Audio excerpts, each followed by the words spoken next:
Greetings. Welcome to Little Discovery Corner. Today I have my Pulpit Tarot deck out first. Let's see what we get. Ooh, this one we're flipping right over. Okay. Four of Swords. Could mean you're taking some rest from the looks of this image. You could be in a kind of a trying to rest, but not necessarily getting it. After a tower, after a big shakeup somewhere in your life. No, this one just kind of fell out. And I found it on the table, didn't even realize. Okay. Having maybe a big shakeup with someone you consider, I don't know, the star in your sky, I'd say.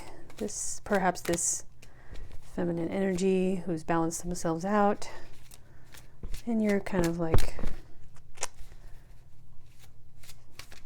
feeling some kind of way about it. Yeah, and you don't know what to do next. You're kind of looking for the answer, and that's kind of ties in with this one. Looking for answers, what to do next, where to go. This one flipped right over. To Knight of Pentacles, to manifest, to move towards a new start, and probably starting with your personal prosperity and sense of abundance in life, whether it's like a foundation of better finances, home, family situation, career, that sort of thing. Let's see, which one would I like to do next? Go with the Wooden Wardens. This one wanted to fall right out. Okay, and it fits right in. Stagnation. You could be feeling stagnant. And now, okay, if other readings, more positive readings, resonated, and this one doesn't resonate with your situation, this might just not be a reading, or perhaps you were making progress and you feel set back. Healing wounds, okay. You may have undergone a shakeup with your stability, and you're trying to find your way forward to a new sense of prosperity and abundance. But you may be feeling stagnant. This one kind of matches up with this one a bit. Like you're resting, trying to figure out your way forward, but you're feeling stagnant because you have wounds you need to heal. And that's what I think that's what the big shakeup, big change in your life with, say, possibly a certain energy, a certain other person possibly, or even just stability within yourself, within your life. That's what it's trying to show you and get you to learn and look inward to the wounds within that you need to find, discover, and heal. And that's something I had to go through myself on my personal journey. Is like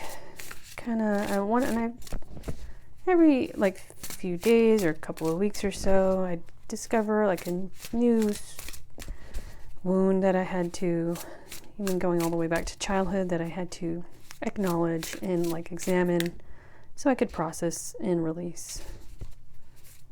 And it really helps to do the work, to push yourself through the work. It's scary and difficult, but it's worth the effort of pushing through it, because once you acknowledge wounds that need to be processed and released, and you were able to release them, here you go. You come into a new sense of self, a new sense of confidence, which is definitely how I felt every time I came across, as something dawned on me, an epiphany came to me about something with, say, my parents, or with old friend situations, maybe ways people behaved with me or I behaved with others. That I had to learn how to examine what made me tick, what made me participate in that or do that, inflict something on others or on myself. Adaptability, and yeah, you become more confident and less stubborn.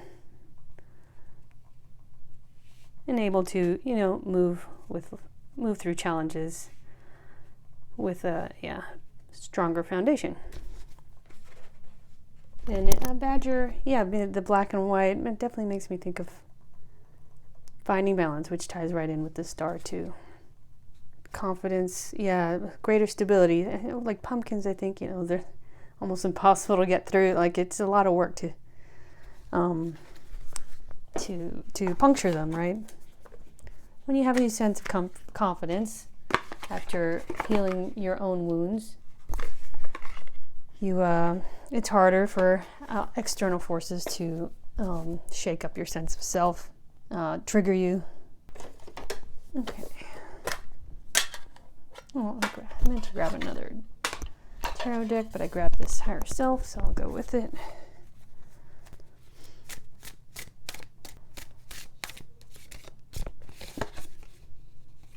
Oh, here you go. Listen to what others are trying to communicate with you. Listen to what your inner self is trying to communicate with you. Like, say, you think of a certain memory with like a caregiver or memories, and they kind of sit uneasy with you, or certain situations that remind you of your youth maybe trigger you in some way, make you feel some kind of way, and you're not sure why. Maybe pause and try to sit with that thought. And if someone else, like maybe another energy, another connection in your life, is trying to communicate their needs and wants in the connection, try to sit and listen with adaptability. And be confident that they're not trying to attack you and they're not trying to threaten you. And here's, I think, a more stronger sense of balance, foundation, flexibility, better communication. That all leads to better emotional health, mental health, and better sense of happiness in life.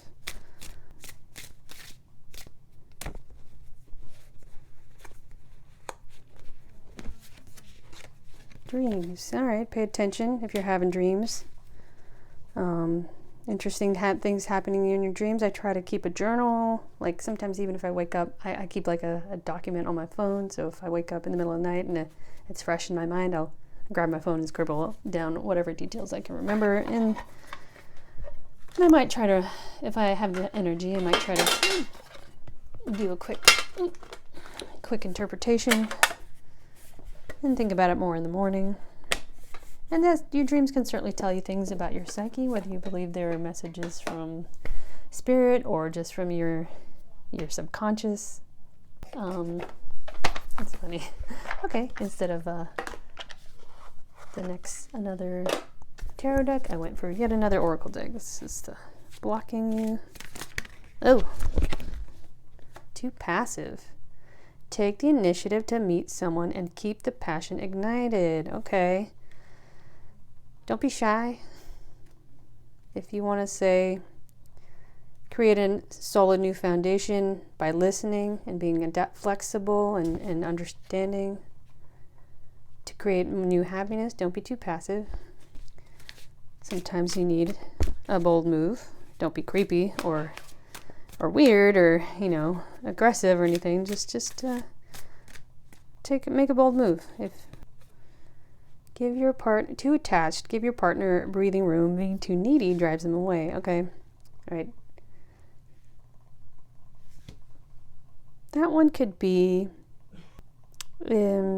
Maybe you've reached a point where you're feeling needy for a particular connection in your life after shying away from it, and you may have had some space to realize that you are very attached to this person, but now you're feeling shy about moving forward. But just give yourself a little push if you need to, and know that honest, open, heartfelt conversation is the key, including listening.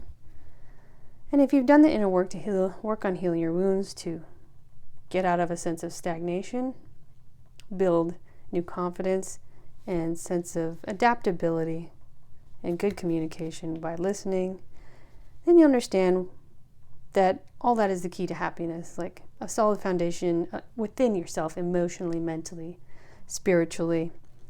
And if you're filling your own cup emotionally, you won't feel the need to be too attached. You won't feel needy, towards another person. And perhaps it's a lesson they had to learn from you. They were too attached, and they needed to learn to fill their own cup. Now, when two people both heal their inner wounds and build a new solid foundation emotionally and mentally within themselves, they can both be more adaptable, both better listeners, to create a happier connection. Okay, maybe I'll end with my good old Moonology cards. What do you recommend going forward? Here you go, fits right in. Don't let your past hold you back. South Node. And the South Node is all about, it can, in the spirituality communities, they tie it back to past lives, but if you don't know much about that sort of thing, it could just be your personal past within this life, going back to, say, your childhood, how you were raised, conditioned, your community, what they had you, the foundation you had growing up, and how it built your psyche, any cracks or wounds it may have left. It could be what was totally considered normal in your community and your culture, but it does in fact leave wounds, like, say, men being conditioned to never cry. That's considered perfectly normal way of looking at life and looking at gender roles, and then that's what they call generational wounds. That goes back generations and generations, hundreds if not thousands of years, but it does still inflict a wound on your psyche, and it can cause you to act a certain kind of way, maybe avoid difficult conversations, avoid happy, intimate connections, or perhaps become too attached. And that's something to figure out about yourself in order to clear all that from your slate, from your mental, emotional slate, so you can move forward. All right, I think that'll be good for today. I hope that has resonated with someone out there. I will see you next time.